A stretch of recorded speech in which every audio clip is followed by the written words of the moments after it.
ne vais pas juste me dire je ressens de la colère, donc je me mets à hurler parce que c'est moi, je dois impérativement être entendue. C'est un peu enfantin ça. Donc logiquement, en grandissant, non seulement on arrive à s'auto-réguler émotionnellement, mais on arrive à aussi réguler les comportements qui sont les conséquences de nos émotions. Toutes les émotions sont bonnes à exprimer. Il n'y a aucun souci là-dessus, plutôt à ressentir et à exprimer correctement. En revanche, les comportements que ça induit ne sont pas tous bons. Oui, c'est ça, c'est Ah, faire la voilà. différence entre l'expression, enfin le ressenti, on est dans vraiment le ressenti corporel et le ressenti physiologique aussi, et le comportement qu'on peut en amener. Toutes les émotions, elles sont légitimes. Deuxième étape, deuxième chose à apprendre aux enfants, c'est à vivre des délais. Donc, des délais dans leur demande d'attention, dans toutes leurs demandes d'ailleurs, donc dans leur demande d'attention. Hmm. Et ça, on peut commencer à le travailler dès l'âge de 6-8 mois. Bébé se réveille dans sa couchette ou dans sa bassinette. Je l'entends sur mon moniteur et au lieu d'accourir, j'attends qu'il se manifeste, étape 1. Et quand il se manifeste, au lieu d'accourir tout de suite, je lui dis, OK, maman s'en vient, ce ne sera pas long. Une petite minute. Je lui parle à distance. Je le rassure à distance. Et là, La maturité du cerveau, elle est autour de 25 ans. Et on voit bien aussi, moi j'aime bien remettre ça au centre, on voit bien comment pour nous qui avons un cerveau mature, c'est difficile de gérer nos propres émotions. On aimerait que nos enfants puissent le faire, alors qu'en fait, c'est le grand chantier. Ils sont pas mûrs, ils n'ont pas terminé de mûrir dans leur cerveau. Donc, c'est vraiment important d'avoir ça en tête, de se dire, OK, en fait, le cerveau de mon enfant est en construction. La gestion des émotions qui se passent au niveau du cerveau, bah, c'est compliqué. Donc, en fait, comment j'accompagne ça avec mon enfant? Et c'est pour ça qu'on ne peut pas demander non plus à un enfant de 6 ans ou 12 ans justement d'être dans la raison et de se raisonner par rapport à ces débordements émotionnels. Oui. Et on va, ce travail-là que je vous propose de faire, de vous dire, OK, on se pose à un moment donné et on se dit, OK, qu'est-ce qui me fait du bien? Parce qu'on fait mieux, aussi on le dit beaucoup en discipline positive, on fait mieux quand on se sent mieux.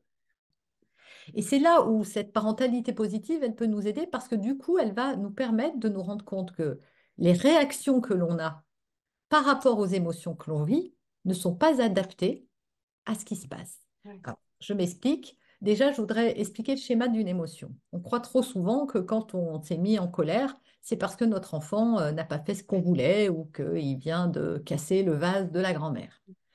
En réalité, une émotion ne naît que d'une pensée et pas de quelque chose que l'on voit. Ce n'est pas parce qu'il a cassé le vase de la grand-mère auquel je tenais profondément que je suis en colère ou triste, mais parce que je me suis dit quelque chose dans ma tête. Et ce quelque chose, c'est souvent, il l'a fait exprès ou Et il me maladroit. cherche. Ouais. Ouais. Mm. Il se venge parce que tout à l'heure, je ne lui ai pas donné un bonbon. Je vais me dire quelque chose dans ma tête. Cette pensée va créer une émotion. Vous dites, c'est vrai que lui, il a une petite tendance protecteur quand même, hein. Tiens, je vais prendre un papier, je vais faire 4 cases et je vais commencer à mettre des noms dedans. Parce que le jour où je vais me prendre une critique de la personne, je dis, non, mais attends, c'est un protecteur, donc comment je réagis? Alors, comment est-ce que je réagis? Je vais te couper, mais ça me fait penser quand même aux accords Toltec qui te dit n'en fais pas une affaire personnelle. On se rend compte qu'effectivement, dès qu'il y a une critique, la personne, elle le fait en lien avec qui elle est, elle, quoi, en fait. Et Exactement. avec ses propres peurs, avec ses propres. Et c'est même pas pour l'autre, en fait. Au final, c'est même pas pour protéger l'autre.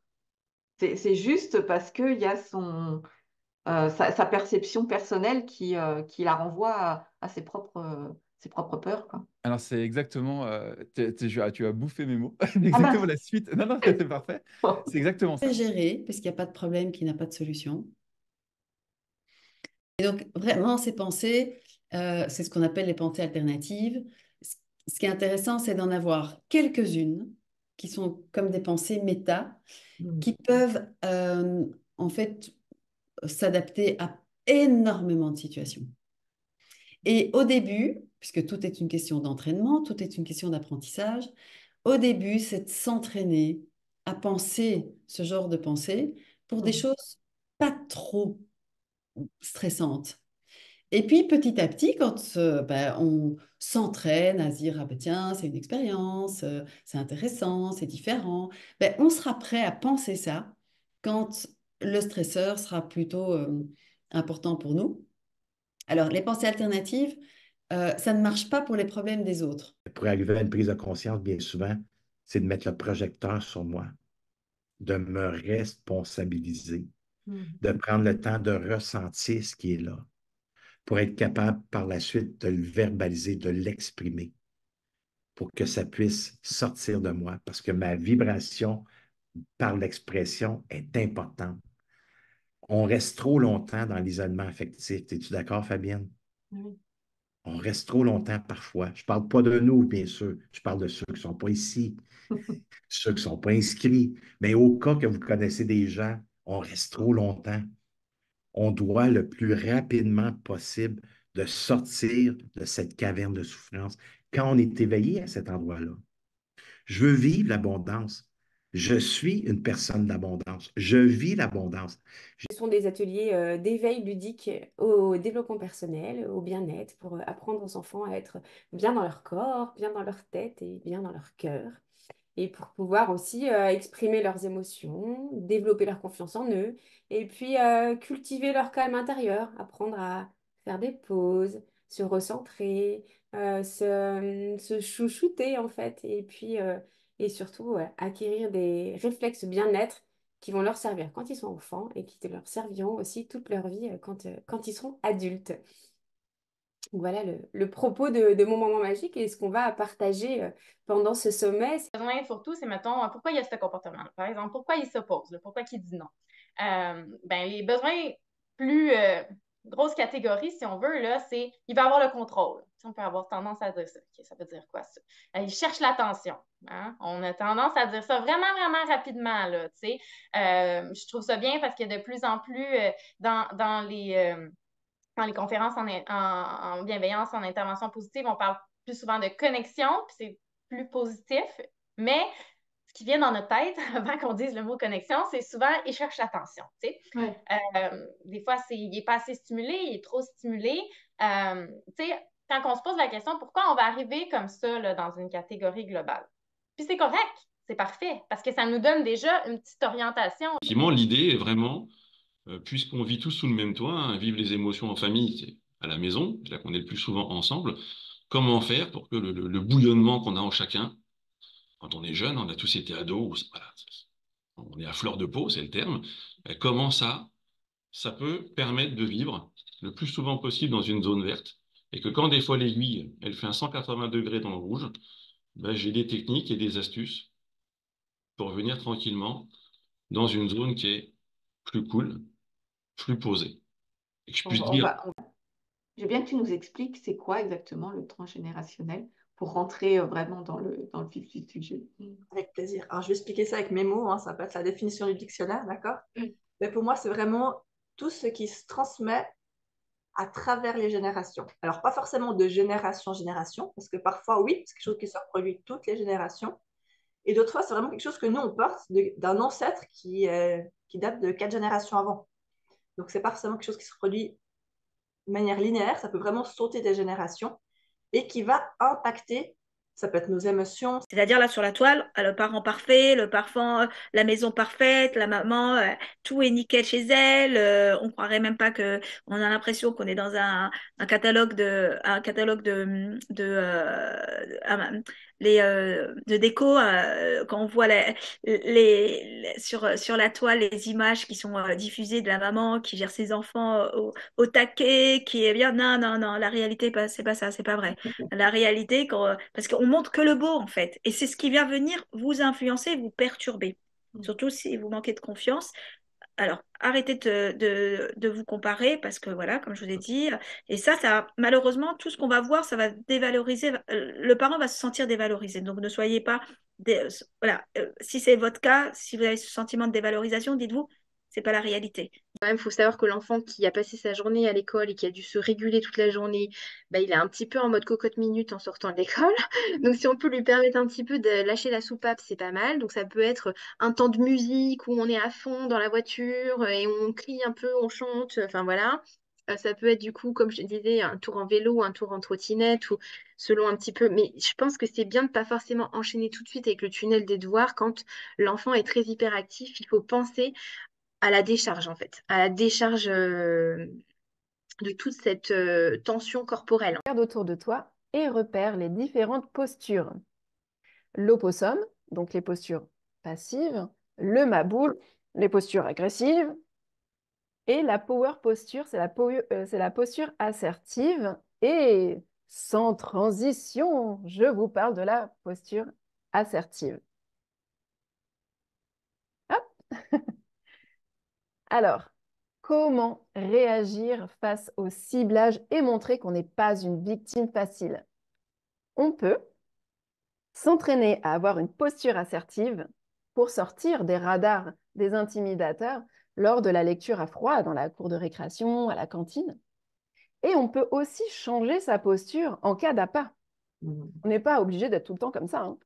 Bien sûr, on peut se redresser quand on a été ciblé, quand on a reçu une critique, une moquerie ou qu'on a entendu une calomnie. La posture assertive fera échec au ciblage. Parce que, tu vois, moi, je le disais au tout début, mais c'est vrai que tu t'imagines un enfant qui, tu vois, qui fait quelque chose qui ne te convient pas, d'être toujours dans oui, j'essaye de comprendre pourquoi il le fait, quel est son besoin, Et effectivement, et toi, en tant que parent, des fois, tu sens que ça boue et tu as envie de lui dire, non, mais stop là, tu te pousses de là, tu vires de là, et on verra ça après, quoi. Mais voilà, ça nous arrive aussi, nous, à péter un câble et de ne pas supporter non plus voilà, ce que fait nos enfants ou notre conjoint ou autre. Mais exactement. Et au fond, en fait, quand on pète un câble, comme tu le dis, en fait, c'est de la colère. La colère, ça témoigne de notre limite. C'est quand même utile pour notre enfant de savoir où est la limite. Tu vois? Et si je reporte tout le temps ce moment où je vais témoigner de ma limite, bah, lui, du coup, bah, ça lui fait une zone plus grande. Et si on pense que je suis un être humain, c'est normal que j'ai besoin d'amour. Donc, tout le temps que vous fassiez le pas de retourner vers vos parents, de retourner vers vos proches, de retourner vers votre amour, de retourner vers vos frères et sœurs et vers vos amis, et de dire vos besoins, tu vois, de dire, ben là, j'ai besoin de soutien, là, j'ai besoin de douceur, là, j'ai besoin d'être aimé, d'affection. Et c'est pas facile parce que des fois on se dit, mais c'est ma mère, elle pourrait le savoir, elle pourrait me soutenir, mais c'est mon enfant, maintenant, je vieillis, il pourrait être là, il pourrait payer ça, il pourrait m'aider. Mais en fait, tu vois, les gens ne sont pas en nous. Donc, redire toujours et encore, j'ai besoin de ça, j'ai besoin de ci. Donc, comment on pourrait trouver une solution qui soit gagnant-gagnant? Donc là, j'aime bien faire ce dessin. Souvent, les conflits entre le masculin et le féminin, souvent, le masculin, on a besoin de cadre, d'ordre. Enfin, on va dire, pas le masculin, c'est pas homme, hein, c'est plutôt les forces plutôt yang et les forces plutôt yin. Donc, on voit bien, les hommes, ils ont tendance à être plutôt carrés, visage carré, et la femme plutôt le visage rond, des formes arrondies, quoi. Et très souvent, le côté féminin va avoir besoin de douceur, de beauté. C'est rare que ce soit l'homme qui ait besoin de mettre des fleurs dans un vase sur la table, quoi. Ça va être plutôt le besoin de madame qui a besoin de beauté. C'est rare que ce soit la femme. Alors, je dis bien, je fais des caricatures, hein, parce qu'on voit bien les deux, hein. Il y a des hommes qui ont un côté yin qui est très développé.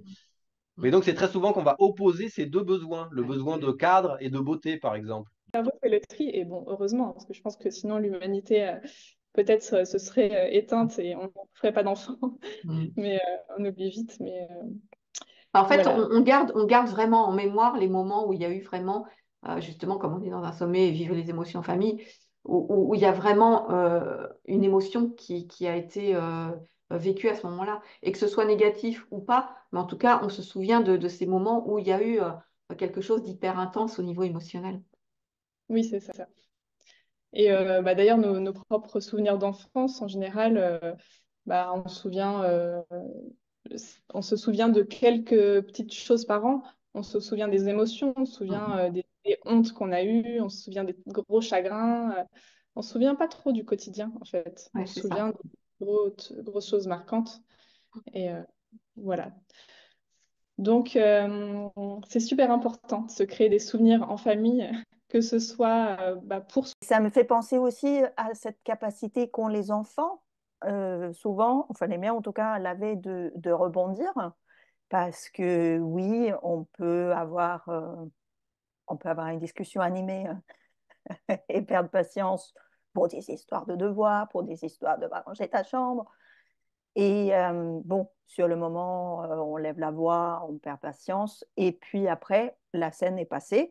Et 10 minutes plus tard, je vois mon enfant qui est en train de jouer avec ses Legos et qui apparemment n'y pense plus.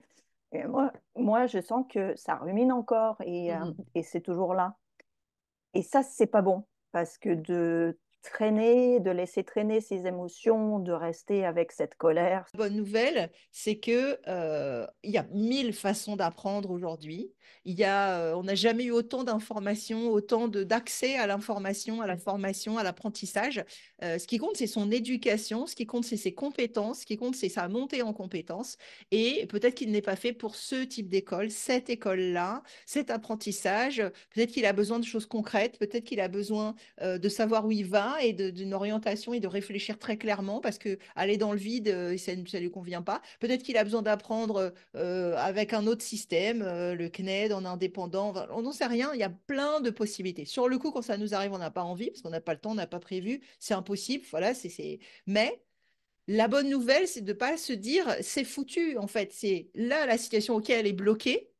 Il faut aller comprendre ce qui ne va pas là-dedans et on trouvera des solutions. Voilà, les émotions, en fait, elles sont là pour nous traverser et être transmutées et être entendues.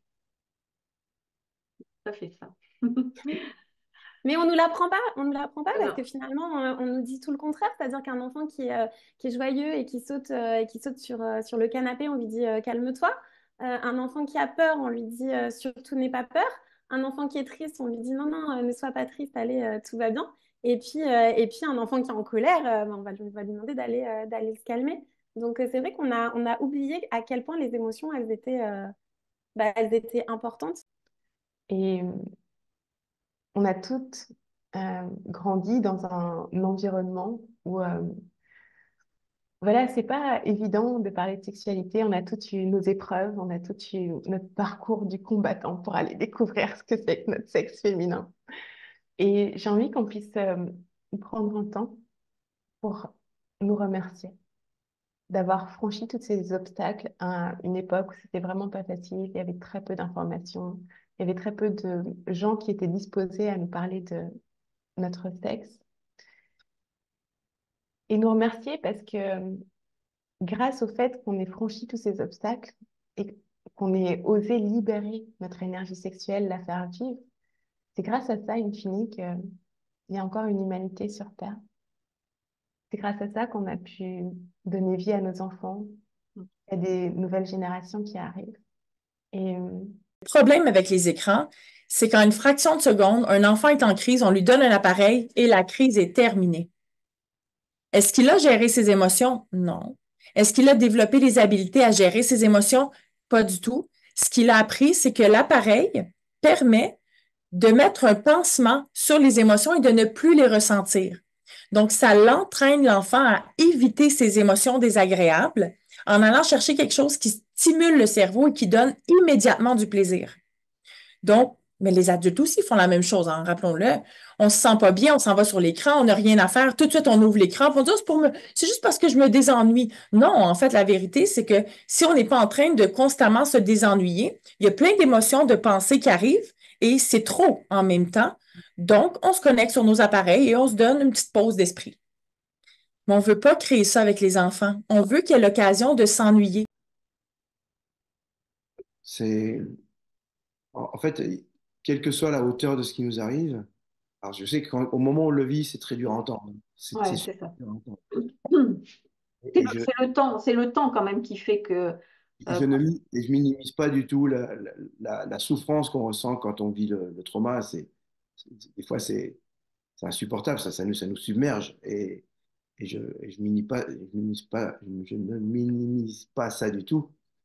Euh, et en même temps, si on commence à se dire, OK, ce truc, c'est peut-être insupportable, c'est peut-être, mais peut-être, juste se mettre ce petit peut-être que c'est à mon service et peut-être qu'il va en sortir quelque chose que j'imagine même pas. Juste de se mettre ce petit peut-être, ça permet déjà de se faire un peu de bien. C'est-à-dire qu'au lieu de son... Parce qu'on peut être tenté aussi de se dire, oh, le pauvre, c'est compliqué pour lui, ou il est fragile, ou il est tout petit.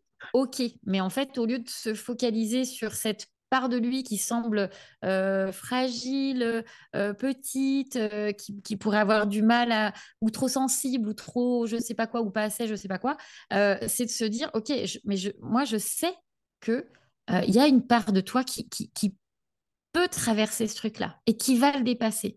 Et ça, c'est hyper important que l'enfant perçoive ça chez l'autre, et chez l'accompagnant, et chez les parents aussi, de se dire, OK, là, moi, j'ai quand même l'impression qu'il n'y a pas d'issue, mais je vois bien que dans le regard des adultes, en fait, tout le monde a l'air confiant.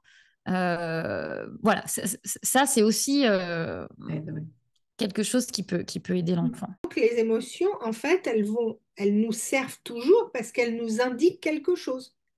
Elles ont un message à nous donner. Chaque émotion a un message, hein.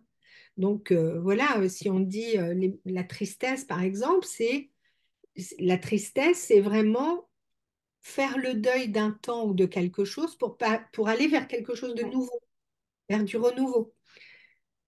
Mais je ne peux pas avancer vers quelque chose de nouveau si j'ai pas pleuré, même symboliquement, ce que je quitte. Donc, voilà. La tristesse, c'est une jolie émotion de la transformation et du renouveau. Si on la voit comme ça, c'est beaucoup plus intéressant. C'est sûr, Mais on est quand même obligé de la traverser. On ne peut pas essayer d'en faire l'économie. Les crises de colère, les débordements émotifs sont tout à fait normaux. Les enfants ne sont pas défectueux parce que parfois ils hurlent pour des frustrations qui nous paraissent anodines. Et que ça prend du temps au cerveau pour maturer. Et que, ben, tu sais, bon, certaines stratégies qu'on utilisait à l'époque, qui étaient, bon, ben, ignorer l'enfant, ignorer totalement l'enfant en crise, c'est un peu moche parce que, à quelque part, on laissait l'enfant un peu, ou aussi l'isoler totalement, on trouvait ça un peu moche parce qu'on se disait, ben, puisque, bon, les lobes frontaux, le cortex préfrontal des enfants, où se trouve l'autocontrôle, la capacité à anticiper les conséquences de leurs actions, l'organisation du comportement, tout ça, ben, tout ça est derrière le front ici. Ben, tout ça, c'est en construction. C'est vrai que la partie émotionnelle, puisqu'on est là pour parler des émotions, la partie émotionnelle et la gestion, sans parler du contrôle, parce qu'on ne contrôle pas nos émotions, la gestion de nos émotions va être déterminant aussi pour notre façon d'être au monde, à la vie et d'être vis-à-vis des autres, parce que les interactions qu'on va avoir avec les autres vont être à la fois générateurs d'émotions agréable ou désagréable. Alors, j'aime pas parler d'émotions positives ou négatives. Je pense qu'on sera plusieurs à le rappeler.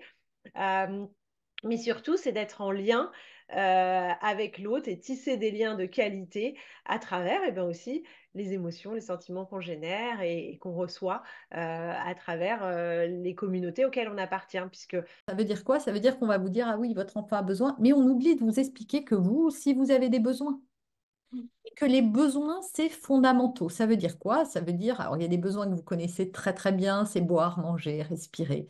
On est d'accord, si on arrête ça, il va se passer, on va avoir des ennuis. Hein. Il va aller jusqu'à la mort physique quand même, hein, d'arrêter de manger, de boire ou de respirer. Eh bien, les besoins psychologiques d'un être humain sont tout aussi fondamentaux que ceux de notre corps. Alors, ils n'entraînent pas une mort physique, mais ils entraînent des problèmes psychiques, en fait. Si vous êtes trop fatigué et que vous n'êtes pas reposé, eh ben, vous allez être irritable, irrité, fatigué. Si vous avez un besoin de respect très fort et que votre enfant, quand vous lui demandez 1000 fois de faire quelque chose, ne le fait jamais et que ça touche ce besoin de respect, Si vous vous occupez pas de ce besoin de respect, c'est pas votre enfant qui va le combler, puisqu'on voit qu'au contraire, il ne fait que réveiller ce besoin de respect. Qu'est-ce qu'on fait? Écoute active, reformulation. Ça veut dire que quand on arrive dans ce truc-là, on a déjà enlevé, nous, la charge émotive. On a dit, OK, putain, elle est en train de souffrir, elle est en train de me dire je t'aime, j'ai de l'empathie pour elle. Donc, on a enlevé la charge émotive. Après, on se met en position de coaching, d'accompagnement. On dit, OK, mais quand tu dis que c'est dangereux, pourquoi est-ce que tu me dis ça? Précisément, c'est quoi qui va être dangereux? Qu'est-ce qui peut se passer? Donc, écoute active. Ah, et quand tu me dis ça, si je comprends bien, c'est ça que tu es en train de me dire. Reformulation. Est-ce que j'ai exactement compris la vision du monde de la personne? OK. Et une fois qu'on a compris exactement la vision du monde de la personne, on va lui citer 10 exemples de personnes qui ont fait ce qu'on s'apprête à faire et qui ont réussi. Et ces stratégies, c'est la première, courir très très vite pour ne pas se faire attraper par le prédateur. Deuxième stratégie, se montrer très impressionnant et très féroce pour que le prédateur change d'avis. Et troisième stratégie, se transformer en cadavre ou en morceau de bois en quelque chose qui ne se mange pas pour que le prédateur passe à côté de nous. Et nous avons le même programme qui va se décliner en émotions. On tombe dans un mode survie, c'est qu'on se questionne. C'est qui je suis? Je ne me connais pas. Les choix que je fais, bien souvent, c'est des choix restreints. Se choisir dans ses rêves ou pour ses rêves ou se choisir pour ses projets ou vouloir améliorer ses relations, c'est des choix qui sont plus difficiles à faire parce qu'on se questionne. Comment on fait ça? Bien souvent, on achète la paix. Bien souvent, on accumule les non-dits.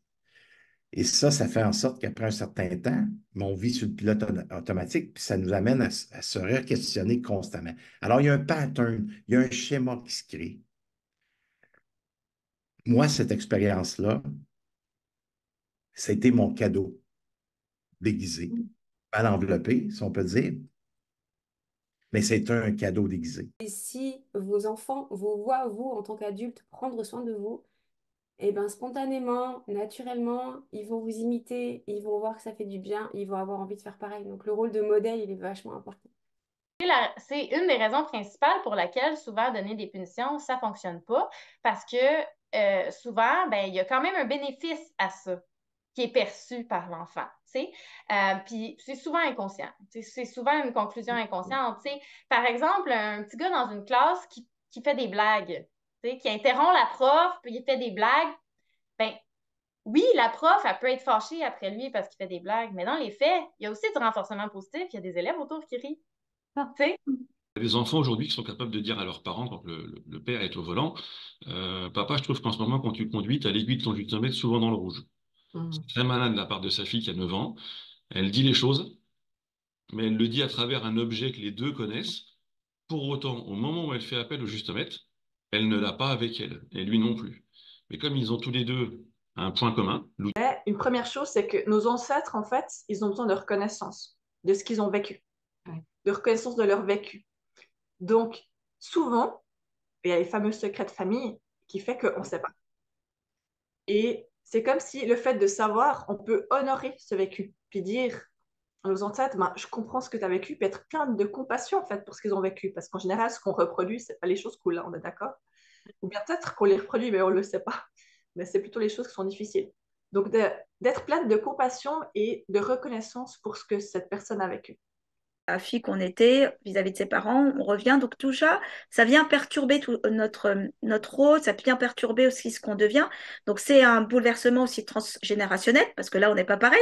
Et on voit souvent nos parents, et ça je le dis, ça je vais le dire aussi parce que c'est important, nos parents, ma mère, mon père, ou nous, nos parents en général, ils nous voient toujours comme des enfants.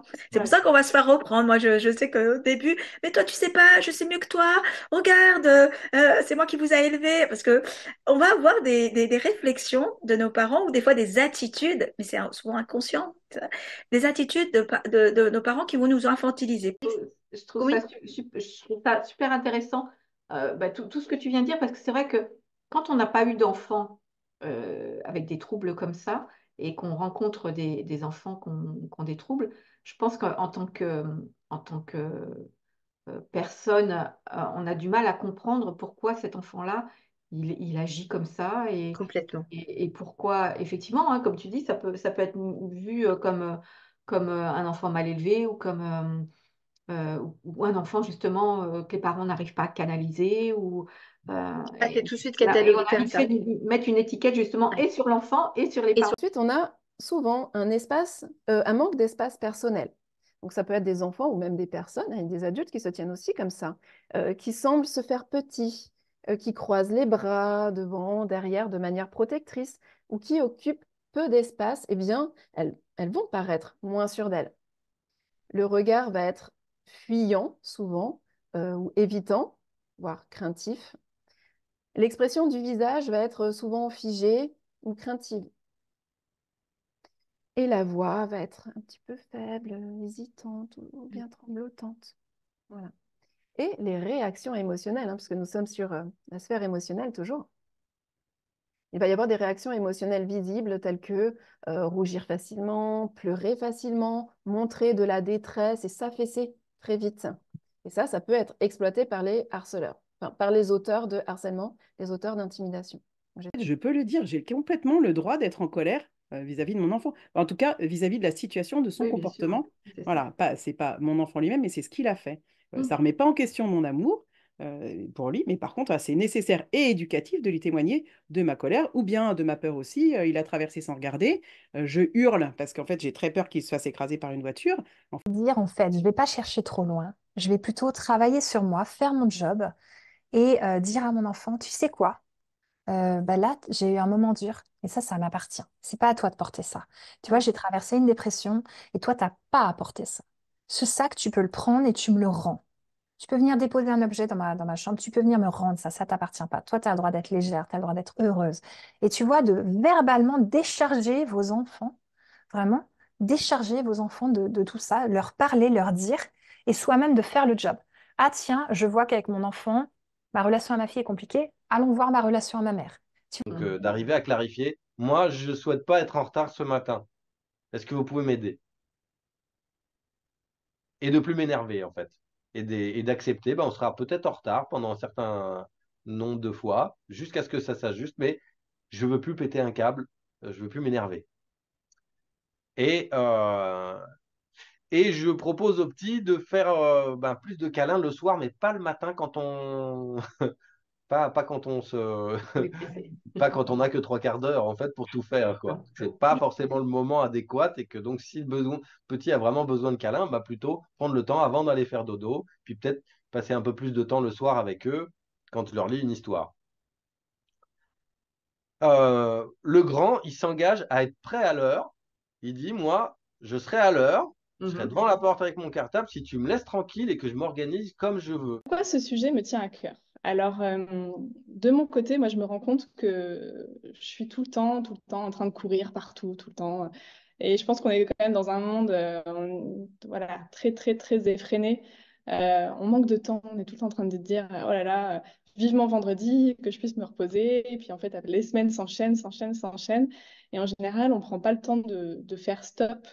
Et voilà, moi, je suis je me suis rendu compte que le temps était vraiment ce qu'on avait de plus précieux. Et depuis que je suis maman, j'ai envie de capturer, de faire pause. Et ça, c'est très important pour moi. Quand tu as combien d'enfants, toi? 2. 2 aussi, ouais. Et quand tu as eu ton premier enfant, confirme-moi que toi non plus, tu n'as pas reçu le mode d'emploi. Non. On a l'impression que c'est un peu inné, mais en fait, non, ça ne l'est pas du tout. Hein. Oui, et en même temps, ça l'est, parce que les gens font des enfants depuis la nuit des temps, et merci à eux, sinon on n'en serait pas là. Mais bon, on sait aussi, effectivement. Mais ce qui peut être important, et là où le FT peut peut-être aider aussi, c'est justement d'enlever enfin d'apaiser en tout cas, cette pression de vouloir bien faire, d'avoir peut-être un fantasme d'être un parent parfait. Et aussi juste se détendre et de dire je vais faire de mon mieux. Différence entre anxiété et phobie scolaire. La phobie, c'est quand carrément l'enfant ne peut plus retourner dans l'enceinte scolaire. Voilà, c'est arrivé au stade où physiquement, voilà, il y a tellement de manifestations de stress, d'angoisse, de manifestations physiques, émotionnelles, etc., qu'il ne peut plus rentrer dans l'enceinte de l'école. Le stress, l'angoisse, l'anxiété, on n'en est pas encore à ce stade-là, mais on a déjà des manifestations qui nous alertent quoi, et qui sont inquiétantes. Je suis libre. Par contre, à la différence d'un enfant, et c'est d'ailleurs ce qu'apprend un adolescent, je suis responsable. Je suis responsable des conséquences de ce que je vais faire. Et donc, nous, on est responsable de notre pourquoi et on est libre de mettre en place les choix qui vont découler de ce pourquoi. Donc, c'est vraiment reprendre sa responsabilité et sa liberté, donc sa souveraineté. C'est vraiment un outil de confiance pour reprendre en main ou prendre en main sa vie et son équilibre, en fait. C'est quelque chose qu'on ne va pas vivre avec nos enfants, ils vont le vivre de leur côté.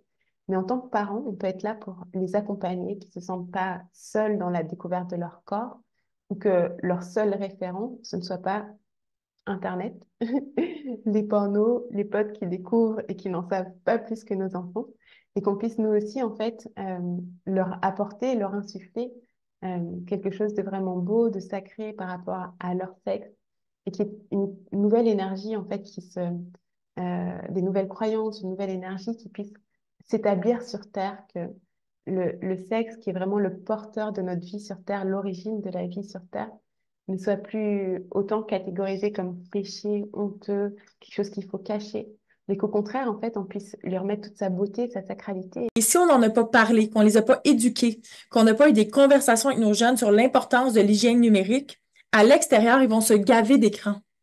Et ils ne nous en parleront pas. Ils ne nous diront pas les bêtises qu'ils vont faire en ligne parce qu'à la maison, c'est interdit d'en parler. C'est interdit de vivre sur le numérique. Donc, c'est là de trouver un juste équilibre entre, ben oui, permettons des écrans, permettons une occasion d'apprendre comment fonctionner sur les écrans alors qu'on est là, alors qu'on les voit, qu'on les encadre. Mais c'est le défi du parent de comment je l'encadre et que je le supervise. À quel âge, jusqu'à quel âge je suis autorisée à lire ces messages? Jusqu'à quel âge je peux aller voir ce qu'il fait en ligne? Et j'ai envie de dire, ce n'est pas une question d'âge, c'est une question de responsabilité et d'habileté qui sont développées. Peut-être d'aller dans des directions sur lesquelles on ne serait peut-être pas allé.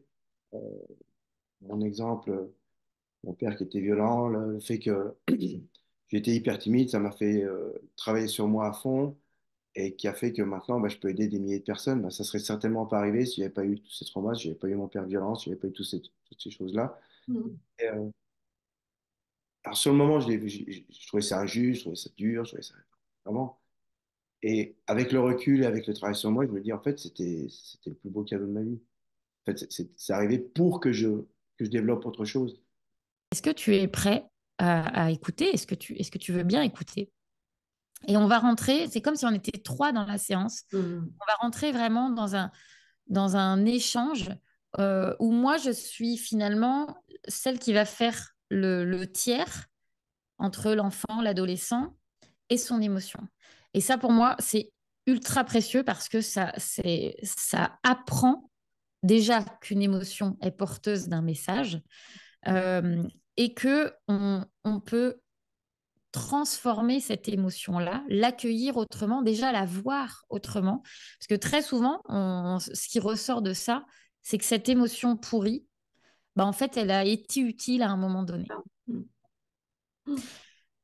Et de réaliser ça, de réaliser qu'il y a eu une utilité à un moment donné, mais ça change toute la perception de cette émotion-là. En fait, c'est émotionnellement difficile si on n'a pas réglé les fois précédentes. Quand on vit quelque chose de très fort émotionnellement, il est quasi sûr que ça vient en résonance d'un événement précédent qui n'a pas été digéré, d'un événement précédent et ainsi de suite. On peut remonter bien loin.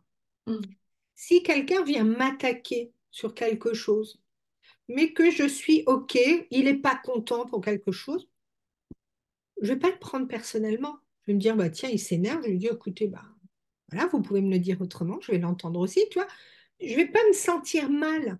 Ça ne viendra me taper dessus que si ça vient en résonance. Ignorer totalement l'enfant, je trouve ça un peu moche. Mhm. Euh, de, de, de, de, d'être trop sévère envers l'enfant qui est en débordement émotif et s'attendre à ce qu'un enfant de 4 ans, 5 ans, 6 ans gère ses frustrations comme un adulte le ferait.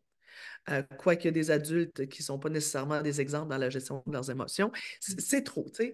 En même temps, ce qu'on a souvent proposé aux parents, c'est OK. Puisque le cerveau des enfants est immature, on va devoir, comme parents, accompagner, être davantage tolérant, davantage indulgent qu'un tout petit de 3 ans, 2 ans, 3 ans. Discipline positive, c'est une approche éducative qui a été créée par Jen Nelson, qui va vraiment apprendre aux parents à conjuguer à la fois la fermeté et la bienveillance. Si on n'a que de la fermeté, on va tomber dans l'autoritarisme. Si on n'a que de la bienveillance avec un manque de fermeté, on risque de tomber dans du laxisme. Et c'est d'ailleurs, enfin, je me permets de refaire le focus parce qu'aujourd'hui, il y a beaucoup de choses qui se disent en disant ouais, l'éducation positive, blablabla, on retombe dans les enfants rois, etc. Non, surtout pas.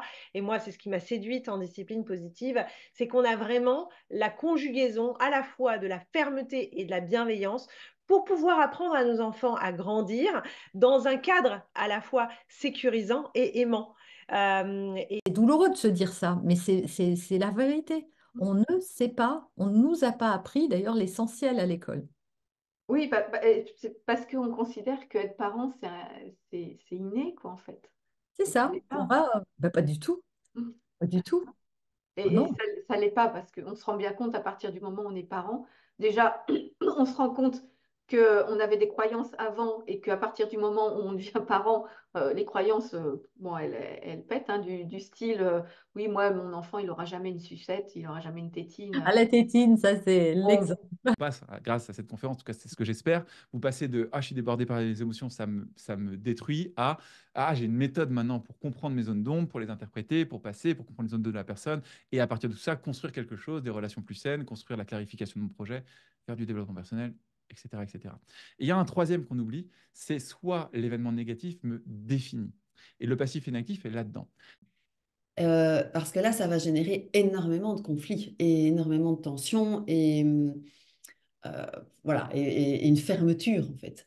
Alors que quand on est dans l'état d'esprit adaptatif, on prend de l'altitude, on prend du recul, on a le sens de la relativité, on est humble, on a un point de vue parmi plein de points de vue, on est ouvert à d'autres points de vue. Donc quand on est dans l'état d'esprit adaptatif, c'est bien plus intéressant de discuter avec quelqu'un qui ne pense pas comme nous que de discuter avec quelqu'un qui pense comme nous. Alors que la tendance naturelle, quand on est dans l'émotionnel, c'est de s'entourer de gens qui pensent comme nous. On adore les gens qui ont les mêmes points de vue parce que ça nous conforte qu'on a raison. J'ai tout pour échouer. J'ai tout pour échouer. Et je réussis aujourd'hui. Je réussis ma vie. Je réussis dans la vie et je réussis ma vie. Parce que j'ai fait ce choix. Et on a tout ce choix à faire qui est possible. Et aujourd'hui, si vous êtes là, il n'y a pas d'hasard. Parce qu'on l'a créé. Parce qu'on est dans la même énergie. Et pour ceux qui disent ou pour ceux qui sont dit ah, moi, je ne serais jamais capable de faire ça. C'est notre construction mentale qui dit ça. Souvenez-vous, je viens d'une enfance très difficile.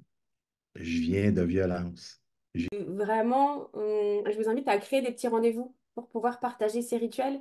Peut-être aménager un coin dans votre maison, dans votre salon, avec des petits coussins, avec une petite lumière douce, avec les doudous des enfants, ou enfin, voilà, faire un petit coin un peu cocooning aussi pour que ça soit sympa à vivre. Et la stratégie, c'est de connecter avec l'enfant. Fait que ça peut être en s'intéressant à ce qu'il fait, en le considérant, là, c'est bien large. Là. Moi, au début, j'avais un petit peu de la misère à comprendre ce concept-là de connecter, mais essayer de dire, regarde, le but, là, c'est de comprendre intuitivement qu'est-ce que mon enfant a. Ben, quand je me suis demandé, comme dans l'exemple que je vous ai dit au début, qu'est-ce que ça peut être, ben, tu sais, je me suis mis en mode connexion un petit peu pour être comme, qu'est-ce qui se passe avec mon enfant, tu sais. Puis c'est ça. Puis de le donner l'espace à l'intuition. Parce que souvent, on a les pensées qui sont là, qui vont nous donner plein d'idées. Mais l'intuition, là, c'est une petite voix.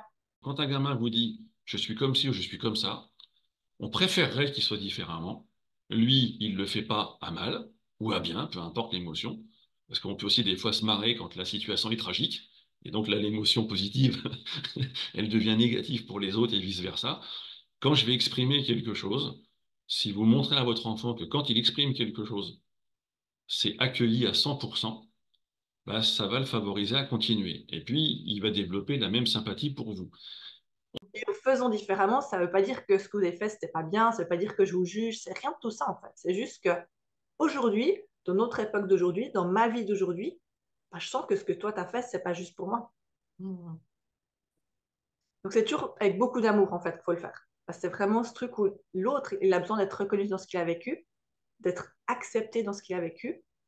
Donc ça commence toujours par ça. Ensuite, bah, moi, je peux choisir ce qui est juste ou non pour moi. Est-ce que j'ai envie de reproduire, est-ce que j'ai envie de faire différemment. Déjà, on est connecté, c'est inné, il y a un truc qui se développe déjà quand le bébé arrive. Et là, c'est vraiment important voilà, de l'entendre. Donc, au départ, c'est pas forcément facile. Au départ, on va perdre confiance quand on devient parent, hein, parce que voilà, on nous a pas appris. Hein. Comme je dis, nous apprend pas dans des bouquins à devenir parent, on le devient avec ses enfants. Donc, c'est-à-dire qu'il y a des choses qu'on va apprendre, de l'information, de la connaissance, mais sur le terrain, et dans la théorie, dans la pratique, il y a quand même une différence parce qu'il y a plein de facteurs à prendre en compte. Il y a notre propre histoire, donc il y a des choses qui se bousculent aussi. Disons que maintenant, on sait mieux le diagnostiquer, on sait mieux le repérer, on sait mieux l'accompagner. Et du coup, comme il y a plus de diagnostics, on a l'impression qu'il y en a plus, mais en fait, il n'y en a pas plus qu'avant. C'est juste mieux repéré plus tôt et on sait aussi mieux le repérer chez la fille.